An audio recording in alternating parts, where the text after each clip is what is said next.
dan sinonim. Nah, pada malam hari ini kita akan mempelajari mengenai penalaran deduktif. Penalaran deduktif ini merupakan salah satu cabang juga di dalam penalaran verbal, teman-teman. Oke, yang pertama kita akan membahas mengenai apa sih sebenarnya pengertian dan karakteristik dari penalaran deduktif itu. Nah, teman-teman dapat lihat dari share screen saya, penalaran deduktif itu adalah proses berpikir yang dimulai dari pernyataan umum menuju kesimpulan khusus yang pasti. Artinya, jika premis-premis yang diajukan benar dan bentuk penalarannya valid, maka kesimpulan yang dihasilkan juga pasti benar. Gitu.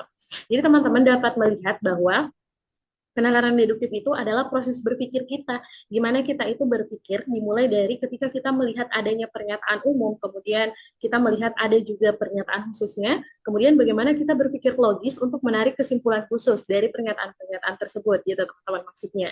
Kemudian maksud dari premis-premis yang diajukan benar, jadi premis-premis ini adalah pernyataannya teman-teman, jadi ketika ada pernyataan-pernyataan yang diajukan di dalam penalaran deduktif itu, ketika pernyataan-pernyataan yang diajukan ini benar, maka kita juga menarik kesimpulannya juga dipastikan kesimpulan yang kita tarik itu juga pasti benar gitu. Kalau premis-premisnya salah, berarti kesimpulan yang dihasilkan juga pasti salah gitu. Nah, dapat dilihat dari contoh yang saya berikan, ini contoh yang cukup simpel ya teman-teman, ini basic sekali. Misalnya kita melihat ada premis satu. Nah, ketika kita melihat ada premis satu atau pernyataan satu, dia mengatakan bahwa semua manusia akan mati. Maka premis duanya itu Socrates adalah manusia. Nah, maka kesimpulan yang dapat kita tarik bahwa maka Socrates akan mati gitu. Jadi dari contoh ini kita dapat melihat bahwa di premis satu ini merupakan pernyataan umumnya. Gitu. Jadi di setiap kita mendapatkan soal, kita itu akan mendapatkan bahwa di premis satu itu adalah pernyataan umum, dan di premis dua adalah pernyataan khusus, teman-teman. Gitu. Kemudian untuk menarik kesimpulannya, kita mencari kesimpulan dari premis-premis yang ada tadi. Nah misalnya tadi, nih kita dapat premis bahwa semua manusia itu akan mati. Nah premis dua mengatakan Socrates adalah manusia. Berarti kesimpulannya Socrates akan mati. Nah, sebentar ini kita juga akan mempelajari mengenai bagaimana sih struktur-struktur dari premis-premis ini akan ada P, Q, dan R, dan sebagainya. Kita asumsikan sebentar ya, teman-teman. Jadi, kita lanjut aja terlebih dahulu. Nah, terus kita akan mempelajari mengenai karakteristik penalaran deduktif. Nah, sebenarnya bagaimana sih karakteristik dari penalaran deduktif itu? Nah, teman-teman dapat lihat di modul ini. Yang pertama itu dia bersifat top down, teman-teman. Jadi, dia dari umum ke khusus. Tadi saya sudah katakan bahwa pernyataannya itu dari umum ke pernyataan khusus gitu. Kemudian yang kedua, menghasilkan kesimpulan pasti. Itu asalkan premis benar dan bentuk penalaran valid. Jadi, kesimpulan yang kita hasilkan di dalam penalaran deduktif itu pasti pasti benar atau pasti salah, asalkan premis itu yang dihasilkan premis benar ataupun premis yang salah. Jadi sesuai dengan bentuk penalaran-penalaran valid dari penalaran kita gitu, teman-teman. Kemudian yang ketiga, mengandalkan struktur logika formal gitu. Dan yang keempat, objektif, karena kebenaran kesimpulan ditentukan oleh struktur logis, bukan opini. Jadi teman-teman ketika nanti mendapatkan soal-soal mengenai soal penalaran deduktif ini, teman-teman harus objektif dalam menarik kesimpulan. Jadi teman-teman nggak boleh menarik kesimpulan itu sesuai dengan opininya teman-teman. Misalnya tadi Socrates adalah manusia. Teman-teman mungkin ambil opini, oh Socrates ini bukan manusia, Socrates adalah hewan. Itu tidak boleh ya teman-teman. Jadi kita harus lihat struktur logisnya dari premis yang diberikan gitu. Oke, selanjutnya kita lihat apa sih sebenarnya perbedaan penalaran deduktif dan penalaran induktif ini. Teman-teman mungkin biasa bertemu dengan yang namanya penalaran deduktif, kemudian teman-teman juga bertemu dengan penalaran induktif. Nah, apa sih Kak sebenarnya perbedaan dari keduanya? Nah, ini teman-teman dapat melihat dari berbagai aspek. Yang pertama itu dari aspek arahnya atau tujuannya, tujuan kalimatnya itu mau kemana gitu. Nah, kalau penalaran deduktif, dia itu tadi sudah saya katakan bahwa dia arah kalimatnya dari umum ke khusus. Sedangkan penalaran induktif itu kebalikannya teman-teman. Kemudian kekuatan kesimpulannya, kalau penalaran deduktif itu dia kesimpulannya pasti, udah pasti benar atau pasti salah gitu. Kalau penalaran induktif itu cuman kemungkinan besar, dia nggak pasti. Dan penalaran induktif ini juga akan kita pelajari di pertemuan-pertemuan berikutnya gitu.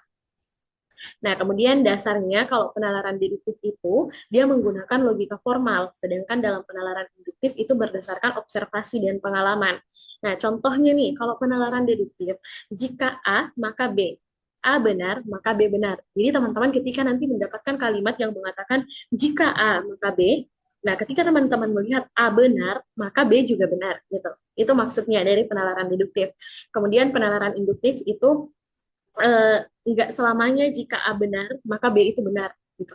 Misalnya banyak burung bisa terbang, maka semua burung bisa terbang. Ini tidak apa ya? Tidak berkesinambungan begitu. Jadi cuman kemungkinan besar dia benar, tapi tidak pasti benar. Misalnya banyak burung bisa terbang, gitu. Maka semua burung bisa terbang. Dan ini enggak sepenuhnya benar dong, teman-teman, karena enggak semua burung itu bisa terbang. Ada yang bisa berjalan kaki seperti burung unta dan lain-lainnya.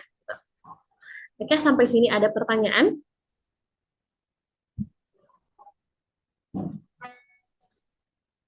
Halo, apakah suara saya terdengar dengan jelas? Dengar, Kak. Oke, terdengar. Jadi gini ya teman-teman, kita di sini sama-sama belajar. Ketika misalnya teman-teman mendapatkan penjelasan saya yang kurang dimengerti, boleh langsung untuk ajukan pertanyaannya, atau mungkin ketika saya menjelaskan dengan terlalu cepat, teman-teman juga boleh langsung untuk uh, memberikan atau raise hand supaya saya bisa tahu, oh ternyata saya ngomongnya terlalu cepat, karena saya kalau ngomong suka terlalu cepat gitu teman-teman. Oke, sekarang kita lanjut ya ke materi selanjutnya. Nah, setelah kita mempelajari mengenai tadi, kita sudah mempelajari mengenai penalaran deduktif sendiri, terus karakteristiknya seperti apa. Kemudian sekarang kita akan mempelajari mengenai proposisi. Nah, teman-teman, proposisi ini juga merupakan bagian dari penalaran deduktif ini. Gitu. Nah, apa sih sebenarnya proposisi itu? Nah, teman-teman lihat di modul, proposisi itu adalah pernyataan yang memiliki nilai kebenaran, yaitu bisa bernilai benar atau salah, tetapi tidak keduanya sekaligus. Jadi ketika ada proposisi atau ada pernyataan yang sudah benar, maka dia nggak mungkin salah gitu. Ketika dia salah, maka dia nggak mungkin benar. Jadi nggak mungkin keduanya. Itu maksud dari proposisi. Nah, ini ada contoh, bisa teman-teman baca nanti di modulnya. Kemudian ada jenis-jenis proposisi. Nah, yang pertama, teman-teman harus tahu ada yang namanya proposisi tunggal atau pernyataan sederhana tanpa sambungan. Ya, Kalau lihat mama gue nanti itu kayak gini, seperti bisa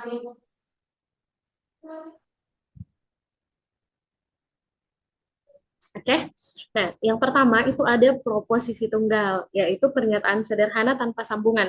Nah, pernyataan sederhana ini dapat teman-teman lihat seperti contoh ini, ada kalimat yang mengatakan, proposisi yang mengatakan bahwa Budi adalah siswa. Ini merupakan proposisi tunggal atau pernyataan yang tunggal. Ini pernyataan yang sangat sederhana, teman-teman. Cuman ada tiga kata, dia cuman ada subjek dan objeknya gitu. Subjek dan predikatnya. Jadi dia sangat sederhana. Itu yang namanya proposisi tunggal. Kemudian ada namanya proposisi majemuk. Nah, proposisi majemuk itu adalah gabungan dari dua atau lebih proposisi tunggal dengan penghubung logika. Nah, teman-teman ketika tadi melihat ada proposisi tunggal, misalnya Budi adalah siswa, nah ketika dia masuk ke dalam proposisi majemuk, maka dia itu sudah terdiri dari dua atau lebih proposisi. Nah, misalnya ketika kita mengatakan bahwa Budi adalah siswa, nah itu merupakan satu proposisi. Kemudian kita mengatakan lagi, Mia adalah guru, nah itu juga satu proposisi. Nah, ketika kita gabungkan, Budi adalah siswa dan Mia adalah guru, itu sudah menjadi proposisi majemuk. Nah, ketika dia menjadi proposisi majemuk, maka kita membutuhkan salah satu penghubung. Gitu. Kita harus menggunakan penghubung logika. Nggak mungkin dong kita lakukan, kita katakan Budi adalah siswa, Mia adalah guru. Tapi di tengah-tengah proposisi ini harus kita masukkan kata penghubung. Nah, teman-teman sekalian pasti juga sudah tidak asing lagi dengan yang namanya kata-kata penghubung itu. Nah, di sini saya masukkan ada beberapa, teman-teman dapat dilihat. Yang pertama itu ada konjungsi. Nah, konjungsi yang paling biasa kita dapatkan itu adalah dan.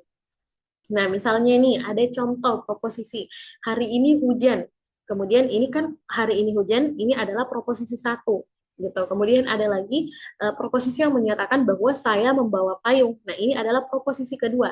Nah, ketika proposisi satu kita gabung dengan proposisi kedua, maka kita membutuhkan penghubung dan kita gunakan penghubung dan. Hari ini hujan dan saya membawa payung gitu. Kemudian yang kedua ada disjungsi. Jadi kalau tadi konjungsi itu dan, kemudian ada disjungsi. Disjungsi itu or atau gitu. Atau. Nah, contohnya saya itu makan mie, saya makan nasi, atau mie. Jadi salah satunya. Kalau nggak makan nasi ya makan mie gitu. Kemudian yang keempat, yang ketiga itu ada implikasi teman-teman. Implikasi itu contohnya jika titik-titik maka titik-titik. Misalnya, jika saya belajar maka saya lulus. Nah, itu merupakan implikasi kata penghubung implikasi. Nah, kemudian ada juga biimplikasi. Biimplikasi ini kalimatnya adalah jika dan hanya jika, teman-teman. Misalnya contohnya, saya hadir jika dan hanya jika saya sehat gitu. Nah, teman-teman sekalian, di dalam proposisi majemuk ini, nanti teman-teman akan mendapatkan beberapa contoh-contoh soal, beberapa soal di dalam tes UMPTKIN-nya, teman-teman, itu biasanya akan ada soal yang mengatakan bahwa soal yang menyajikan tentang beberapa kalimat, dan teman-teman itu harus memberikan penghubung di tengah-tengahnya gitu. Entahkah teman-teman akan memberikan penghubung dan atau teman-teman akan memberikan penghubung atau mungkin juga teman-teman akan memberikan penghubung jika maka ataupun jika dan hanya jika. Jadi teman-teman harus mengetahui bagaimana penempatan penghubung-penghubung ini yang cocok di dalam kalimat-kalimat tersebut. Karena jangan sampai nanti teman-teman dapat kalimat yang harus diberikan kata penghubung, tapi teman-teman salah menempatkan kata penghubung itu.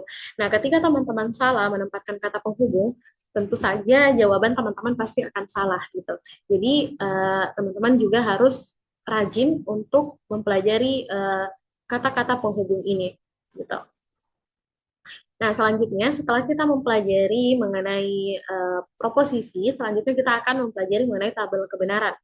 Nah, apa sih tabel kebenaran itu, Kak? Nah, tabel kebenaran ini juga bagian dari proposisi ya, teman-teman. Dia adalah alat bantu dalam logika matematika dan ini juga digunakan di penalaran verbal. Digunakan untuk menunjukkan semua kemungkinan nilai kebenaran dari suatu proposisi atau gabungan proposisi berdasarkan nilai benar atau salahnya dari setiap komponen. Nah, jadi ketika kita mempelajari tabel kebenaran ini, kita memiliki satu alat bantu yang dapat kita gunakan untuk menunjukkan sebenarnya proposisi yang ada ini adalah proposisi benar atau proposisi salah gitu. Nah, tujuan dari tabel kebenaran nih, teman-teman dapat dilihat yang pertama adalah untuk mengevaluasi validitas logika sebuah argumen. Oke, jadi ketika kita ingin melihat memvaliditas logika sebuah argumen yang muncul, kita mau tahu argumennya ini benar atau salah, maka kita bisa menggunakan tabel kebenaran gitu. Kemudian yang kedua, untuk melihat hasil akhir dari proposisi majemuk yang menggabungkan dua atau lebih proposisi dengan penghubung seperti dan atau jika maka gitu. Atau jika maka itu maksudnya. Nah, tabel kebenaran itu seperti apa, Kak? Nah, dapat dilihat di modul ini, teman-teman. Tabel kebenaran ini seperti yang teman-teman lihat di layar. Di sini saya mengasumsikan bahwa proposisi satu itu adalah P, kemudian proposisi dua itu adalah Q. Jadi teman-teman lihat, kalau proposisi satunya itu adalah P, proposisi duanya adalah Q. Kemudian yang ketiga itu adalah validitasnya, teman-teman. Jika P, maka Q. Gitu. Jadi ketika kita lihat di bawah dari P dan di bawah Q itu ada huruf T, kemudian ada T lagi, kemudian di bawahnya ada T, F, kemudian F, T, T gitu. Ini maksudnya ketika dia tulisannya T itu maksudnya true atau benar. Kalau F itu false atau salah gitu, teman-teman. Jadi ketika kita melihat tabel kebenaran, kita lihat yang proposisi satunya. Ketika kita melihat proposisi satunya itu benar, maka akhirnya di uh, kesimpulannya P maka Q-nya itu juga dia benar, dia pasti benar gitu teman-teman. Gitu. Nah, misalnya di baris pertama dia true, dia proposisi satunya itu benar gitu, dia yang muncul proposisi satu benar, maka kesimpulannya itu nanti juga pasti akan benar.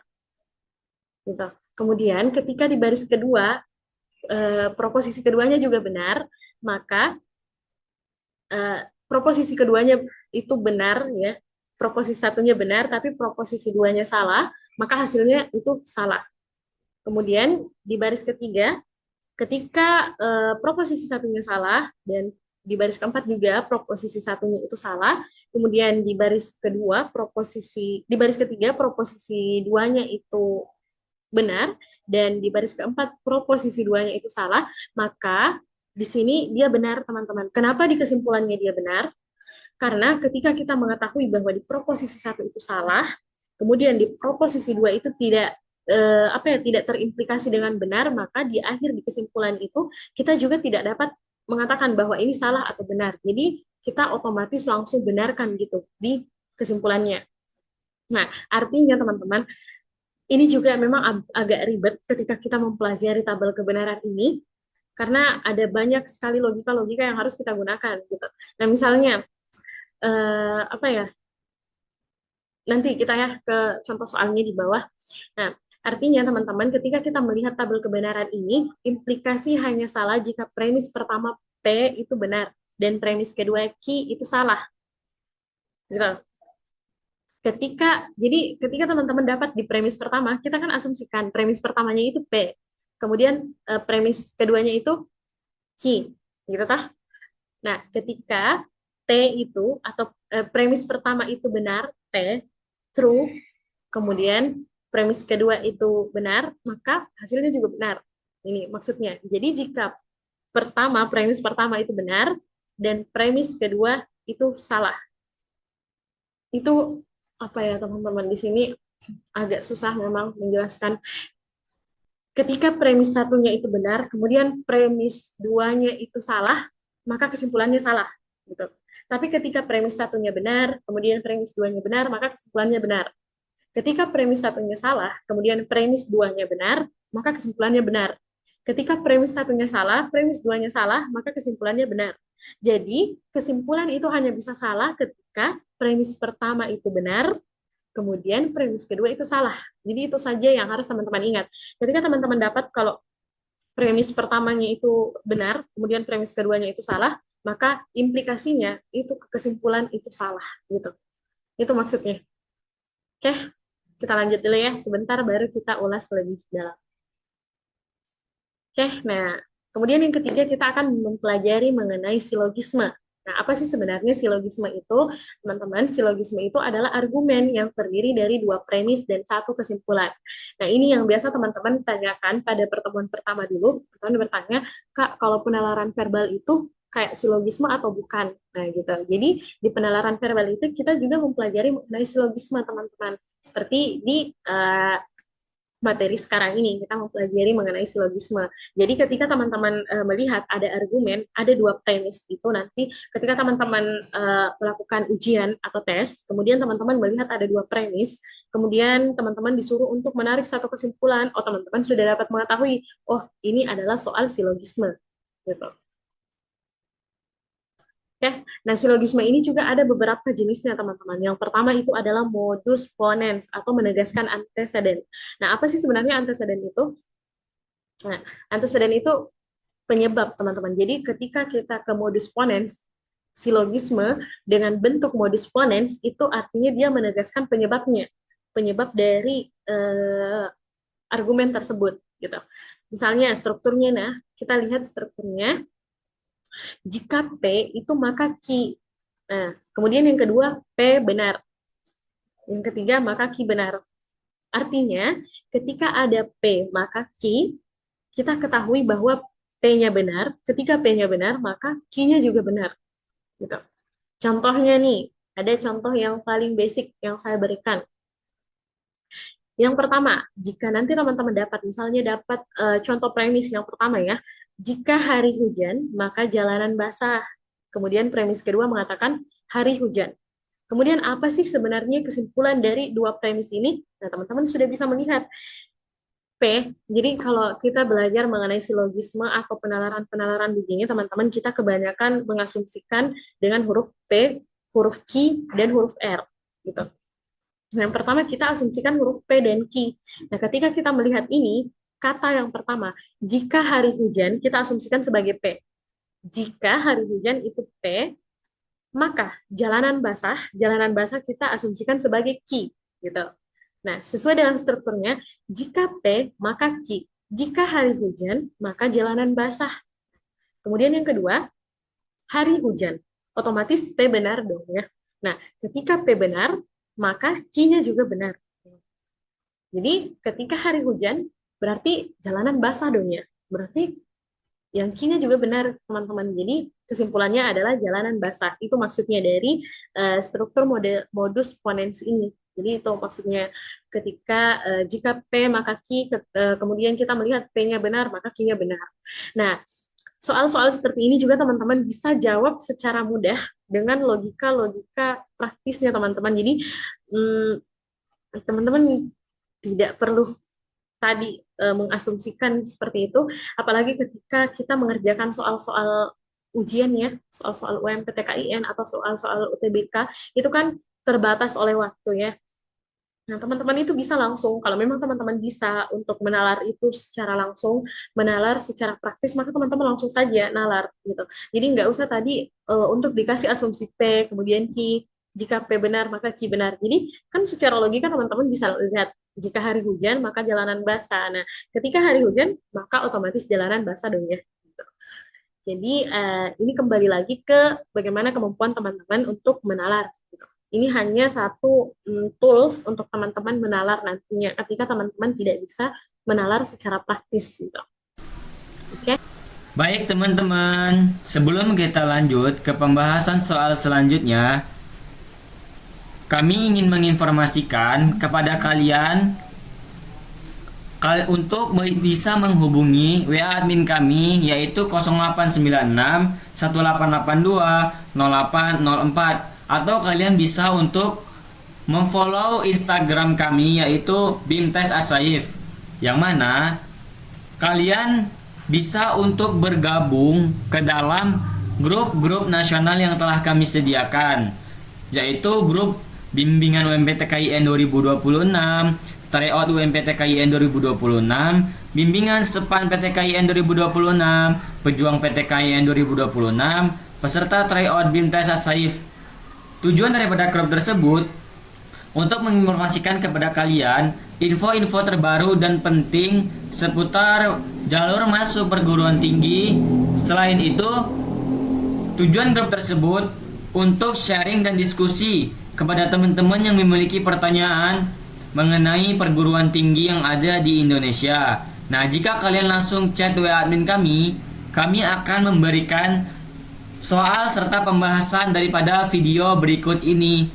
Mungkin itu saja teman-teman. Terima kasih. Ditunggu ya teman-teman.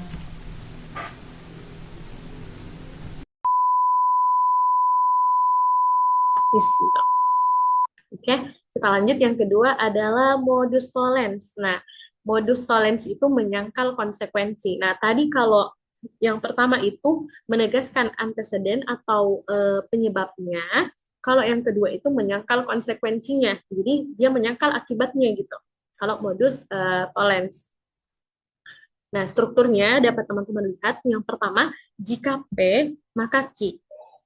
Q tidak terjadi, maka P juga tidak terjadi. Jadi dia menyangkal konsekuensinya, teman-teman. Dia itu menyangkal akibatnya. Kan tadi dikatakan bahwa ketika P, maka Q. Tapi dia menyangkal Q-nya. Katanya Q-nya itu tidak terjadi. Gitu. Maka ketika Q-nya tidak terjadi, maka P-nya juga tidak terjadi. Jadi itu ya teman-teman perbedaan dari modus ponens dan modus tollens.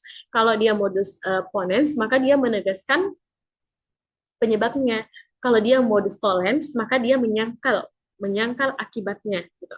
Nah, misalnya nih strukturnya, jika P maka Q, Q tidak terjadi, maka P juga tidak terjadi, teman-teman. Nah, dapat dilihat di contohnya. Saya kasih contoh paling basic ya, sebentar ada quiz-quiz sederhananya. Mungkin itu agak lebih naik lagi levelnya ya. Nah, misalnya nih, premis pertama mengatakan bahwa jika saya belajar, maka saya lulus. Gitu. Jadi kita asumsikan P-nya adalah jika saya belajar. Kemudian Q-nya, maka saya lulus. Kita asumsikan sebagai Q. Saya lulus sebagai Q. Jadi jika P, maka Q. Kemudian struktur yang kedua, Q tidak terjadi. Jadi katanya saya lulus ini tidak terjadi. Berarti dia tidak lulus. Gitu. Maka apa kesimpulannya? Maka P juga tidak terjadi. Jadi jika dia tidak lulus, teman-teman, maka dia juga artinya dia tidak belajar. Itu maksud dari modus tollens ini. Dia menyangkal akibatnya, dia menyangkal konsekuensinya. Gitu. Oke, lanjut lagi ya. Atau sampai sini ada yang ingin ditanyakan?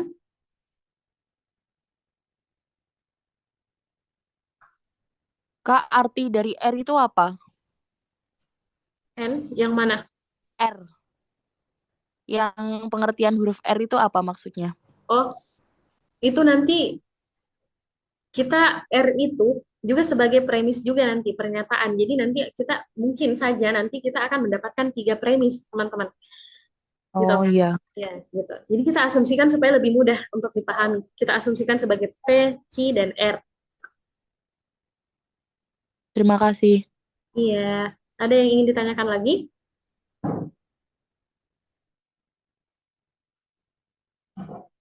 Oke, kalau tidak ada kita lanjut ya.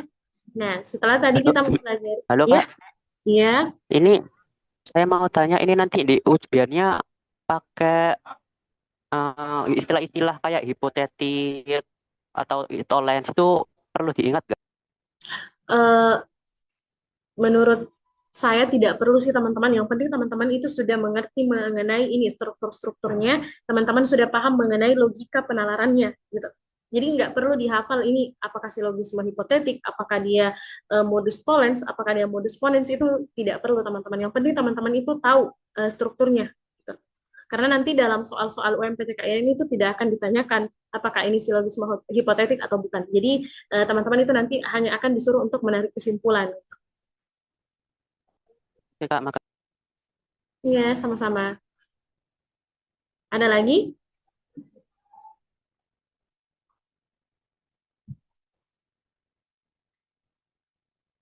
Oke, kita lanjut ya. Selanjutnya itu adalah silogisme hipotetik, teman-teman. Nah, apa sih sebenarnya silogisme hipotetik itu? Nah, silogisme hipotetik ini adalah bentuk penalaran deduktif yang minimal satu premisnya itu merupakan pernyataan hipotetik. Jika maka. Jadi, pernyataan hipotetik itu adalah pernyataan yang mengatakan jika maka. Artinya, argumen ini disusun dari kondisi-kondisi yang saling terkait secara implikatif. Jadi, nanti teman-teman akan mendapatkan argumen yang mana argumen ini tersusun dari kondisi-kondisi yang saling terkait. Jika maka. Nah, ini yang dinamakan sebagai pernyataan hipotetik. Nah, untuk silogismenya, strukturnya itu dapat dilihat dari modul teman-teman. Yang pertama, jika P, maka Q. Jika Q, maka R. Maka jika P, maka R. Nah, ini tadi yang ditanyakan sama sama salah satu teman-teman, bahwa apa sih Kak R itu? Nah, ini nih yang dinamakan R ketika ada argumen tambahan gitu. Argumen yang saling terkait satu sama lain. Jadi nanti tidak hanya 2 premis yang mungkin kita dapatkan, tapi bisa jadi dapat 3 premis, atau mungkin cuma dapat 2 premis, tapi itu ada satu kalimat atau pernyataan hipotetiknya yang membutuhkan bahwa kita pisahkan si Q-nya ini, kita pisahkan dengan R-nya. Nah, untuk lebih mudahnya dipahami, kita langsung masuk ke dalam contoh gitu. Misalnya nih, ada premis 1 mengatakan, jika saya rajin belajar, maka saya paham materi. Nah, ini kita dapat mengasumsikan nih bahwa saya rajin belajar berarti dia P. Kemudian saya paham materi berarti dia Q, kan? Gitu. Saya rajin belajar, maka saya paham materi. Kemudian yang kedua, jika saya paham materi, maka saya lulus ujian. Nah, di sini saya tadi mengatakan bahwa mungkin saja teman-teman tidak dapat 3 premis, teman-teman dapat 2 premis, tapi itu di dalam satu premis kita harus pisahkan gitu. Jadi tidak di premis keduanya, kan tadi ketika kita melihat di contoh-contoh atas itu seperti ini, di premis keduanya dia hanya menyajikan Q gitu. Dia hanya menyajikan ketika yang ini saya belajar P, kemudian saya lulus itu Q. Kemudian di premis keduanya dia hanya memberikan Q-nya, tidak lulus gitu. Nah, mungkin teman-teman akan mendapatkan soal seperti ini lagi. Nah, dia munculkan Q, tapi dia munculkan satu proposisi lagi. Saya lulus ujian gitu. Nah, saya lulus ujian ini proposisinya juga harus kita simbolkan supaya teman-teman gampang untuk mengerti gitu. Jadi kita simbolkan juga saya lulus ujian ini sebagai R gitu maksudnya. Jadi satu sama lain itu kita tidak saling satukan mana mana P, mana Q, mana R. Jadi saling dipisah-pisah supaya teman-teman ketika menarik kesimpulan itu juga lebih mudah. Oke, kita kembali. Contoh pertama, jika saya rajin belajar maka dia P, saya paham materi, dia Q, kemudian kita dapat premis kedua, saya paham materi, jika saya paham materi. Nah, tadi saya paham materi itu adalah Q. Oke, kemudian saya lulus ujian, kita juga asumsikan sebagai R. Gitu. Nah, sudah terpenuhi dua struktur teman-teman. Jika P, maka Q. Kemudian, jika Q, maka R. Nah, kesimpulannya adalah jika P, maka R. Jadi, ketika teman-teman disuruh memberikan kesimpulan, jika saya rajin belajar, maka saya paham materi. Kemudian premis 2 mengatakan, jika saya paham materi, maka saya lulus ujian. Berikan kesimpulannya. Nah, teman-teman sudah bisa mengetahui, oh, kalau jika P maka Q, jika Q maka R, maka jika P maka R. Oke, jadi jika P berarti jika saya rajin belajar, P-nya saya lulus ujian, R-nya saya lulus ujian. Gitu. Jadi P-nya itu rajin belajar, R-nya adalah lulus ujian. Jika saya rajin belajar, saya lulus ujian. Jadi gitu cara menarik kesimpulan. Oke, paham sampai di sini? Paham, Kak. Oke,